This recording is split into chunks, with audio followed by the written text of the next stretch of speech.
À vous de juger. Kakwata.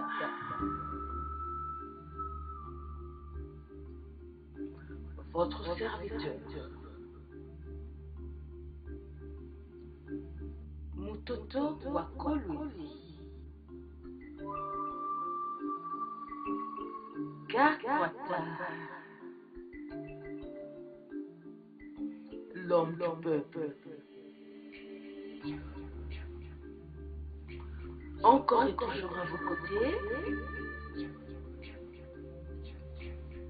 Il n'est pas tard.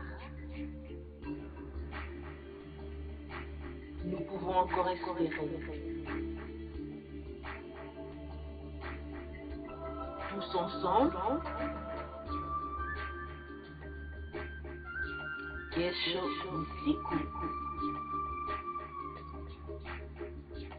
Lamuka. Pamoja jenge Kolwezi yetu. Sisi kwa sisi.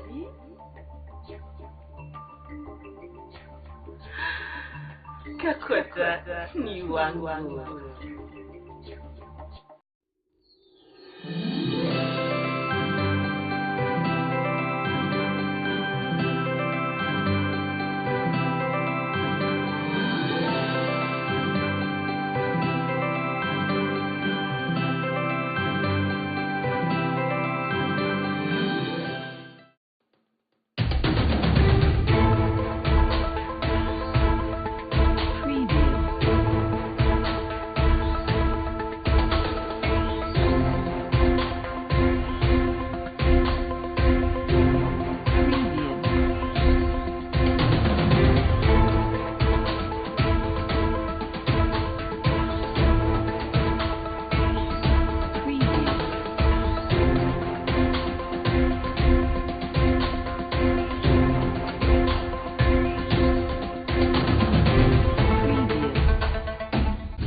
Manque de lieux de négoce au quartier latin, pourtant un vaste quartier. Les habitants du coin sont contraints de se déplacer, d'effectuer de longs trajets pour espérer payer à bon prix. La construction d'un marché leur serait salutaire.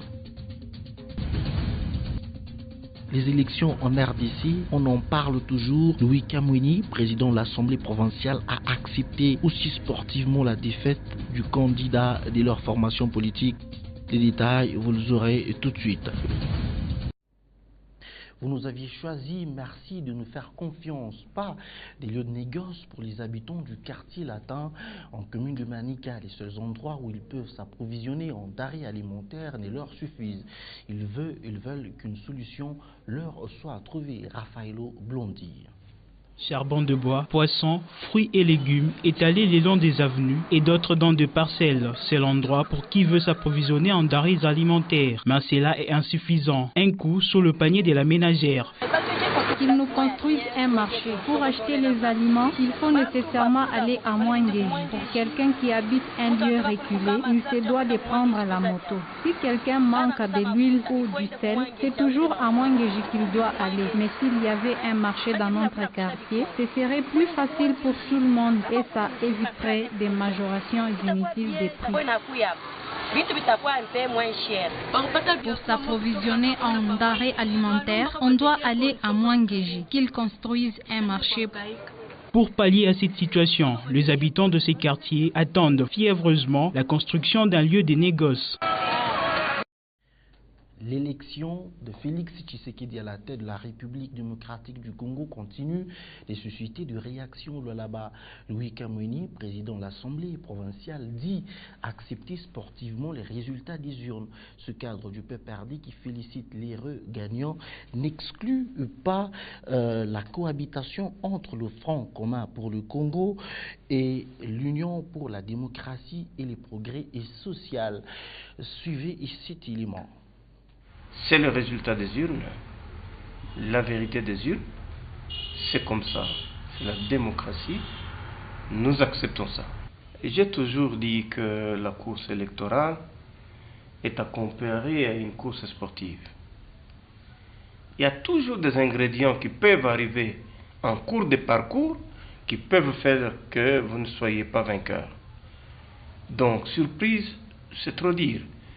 Félix est président d'un très grand parti, l'UDPS.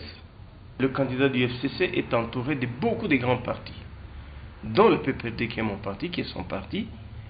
Et là, vous avez des grands partis comme l'AFDC, comme le PALU, comme bien d'autres.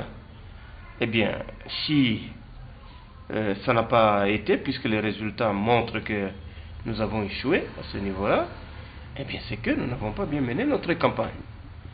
C'est tout ce que je peux dire, je ne peux pas m'alarmer. Félix est élu, mais j'ai entendu certains gens dire pourquoi est-ce qu'il doit collaborer avec le PPRD, avec le FCC. C'est une maladie contagieuse qui est dans notre pays, et même dans certains hommes politiques. Savez-vous que l'UDPS, le PALU, le PPRD sont des partis de gauche qui prennent tous la social-démocratie? Donc s'il y a des combinaisons politiques valables qui peuvent tenir, c'est entre ces trois partis. Et à ce niveau-là, je crois que si tout va bien, nous serons dans l'obligation de cohabiter avec l'UDPS. On peut donc déjà compter 3 élections en RDC, des bonnes élections à caractère démocratique et non en utopie. Elles ont été différentes selon les contextes dans lesquels elles ont été organisées, leur crédibilité, taux de participation, leur organisation nous ont intéressés. Joe Kassang s'y est penché. Suivez. Les élections du 30 décembre dernier sont les 3e à avoir été organisées en RDC. Elles ont été dans des contextes étroitement différents. En 2006, après une période de guerre de 1+4, et en 2011, elles ont été une 2e expérience. En 2018, après maintes reports avec un défi de l'alternance, elles ont revêtu une autre connotation. Elles ont été différentes sur le plan organisationnel, sur le plan crédibilité et par rapport au taux de participation. Ainsi, en 2006, ces derniers étaient de 71% au premier et 62% au deuxième tour. Celle de 2011 avait largement baissé à une différence de 4%, soit 58%. Celui de 2018 a été vachement médiocre. Il a sensiblement diminué, 43%. Cela suscitait alors un questionnement. Sur le plan organisationnel, elles ont été les premières élections à avoir été perfectionnées. La machine à voter lui a donné un prestige que plus d'un redoutait. C'était des élections organisées par la RDC, un fait quasiment élogieux. Comme toutes les élections, celles de l'Afrique et du monde, elles ont été aussi contestées. Ceci fait tarir alors la question de la crédibilité que chacun estimait être rude. Elles ont été donc bonnes malgré les imperfections des part et d'autre. Les prochaines laissent augurer que les Congolais en feront sienne et les lacunes seront toutes élaguées. Martin Fayoulou, 2e de la course à la présidentielle du 30 décembre, a tenu un point de presse ce vendredi 11 janvier au siège du MLC dans la ville-province de Kinshasa. Il conteste ces élections et confirme qu'il épousera son recours ce samedi à la Cour constitutionnelle. Suivez.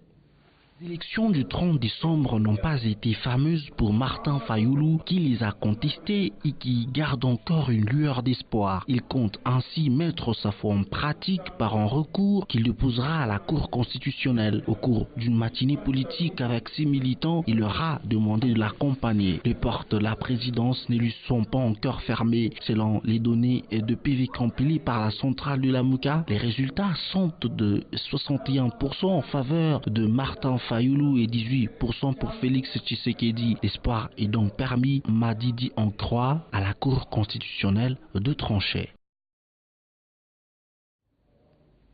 Et puis en sport pour terminer, Andy Murray, ancien numéro 1 mondial EQC, 31 ans et triple vainqueur du tournoi du Grand Chelem, a annoncé lors d'une conférence de presse sa retraite. Prodige Béa nous en fait le point.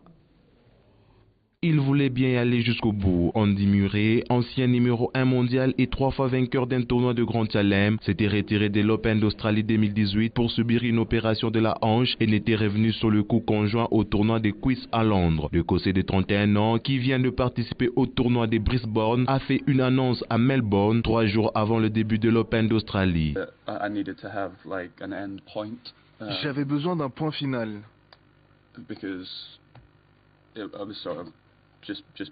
Car je jouais et je n'avais aucune idée du moment où la douleur allait s'arrêter.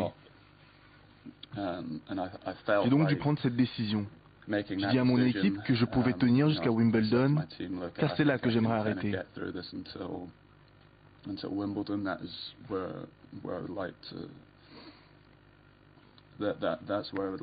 C'est là que j'aimerais arrêter de jouer. Même si je ne suis pas certain que je suis capable de le faire. Le joueur professionnel de tennis écossais verra son nom gravé dans le marbre de l'histoire du tennis.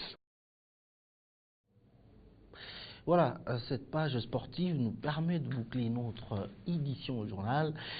Merci d'avoir été avec nous. Entre-temps, suivez l'actualité sur le www.wangou.info. Merci d'avoir été avec nous.